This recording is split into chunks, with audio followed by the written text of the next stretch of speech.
It has been said that when America catches a cold, the world sneezes. This is very true because many countries have rejected their own local currency and prefer to run their economies on the US dollar. The problem being that when the US has troubles with inflation, it can have far-reaching effects on many countries around the world. I myself have personal experience of this, as I have relatives in countries that have been affected by America's cold. I have been forced to find solutions to very troubling problems for my relatives.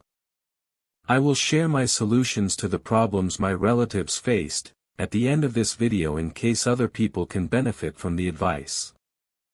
I will also make a follow-up video detailing the solutions I found.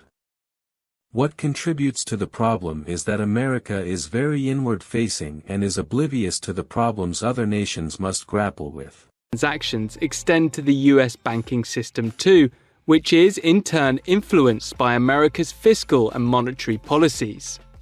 We are taking forceful and rapid steps to moderate demand so that it comes into better alignment with supply.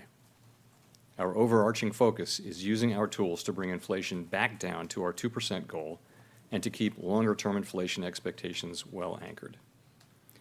Reducing inflation is likely to require a sustained period of below-trend growth, and there will very likely be some softening of labor market conditions.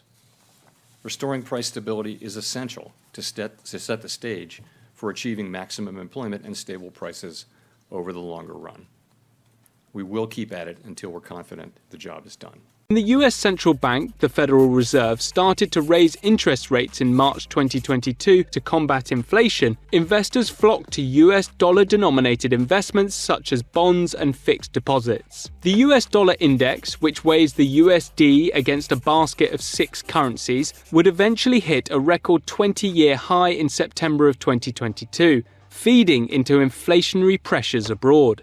Many low-income countries that borrowed in dollars to import necessities like food and oil soon got into difficulty. Average consumer prices globally grew by nearly 9%, and in the case of Sri Lanka, it registered a 50 percentage point increase.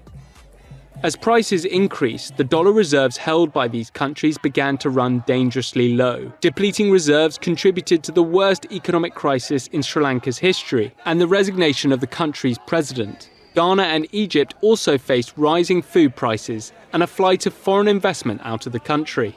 And Pakistan was struggling to pay back its loans when the rupee hit a record low against the dollar. Many countries outside the US borrow in dollars because foreign investors don't have confidence in their currency.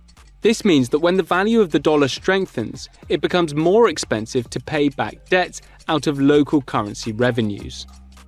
While a strong dollar does mean that European and Asian exporters have an edge over domestic producers in America, it doesn't cover the higher cost of borrowing the dollar.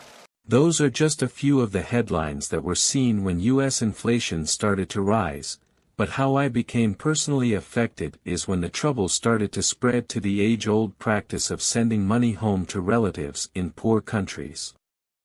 In my case, US policy had wrought so much havoc that my country of birth no longer allowed me to send money to my relatives in the local currency.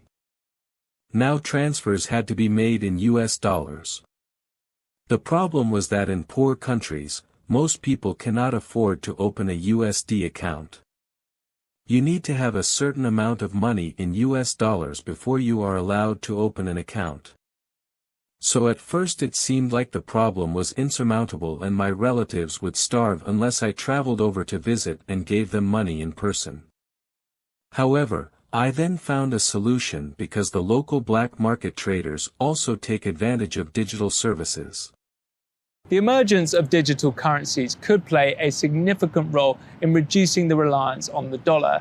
These new technologies have made international payments, which were often slow and expensive, much easier and alleviates frictions that came with trading in multiple currencies. We can also think about fintech reducing the constraints on international payments. But the reality right now is that it's going to require fundamental reforms at the country level, but also at the international level to break free of the grip of the dollar. So in my next video, I will look in detail at 2 of these digital services, and give my opinion about which digital service provided me with a complete solution to my problems.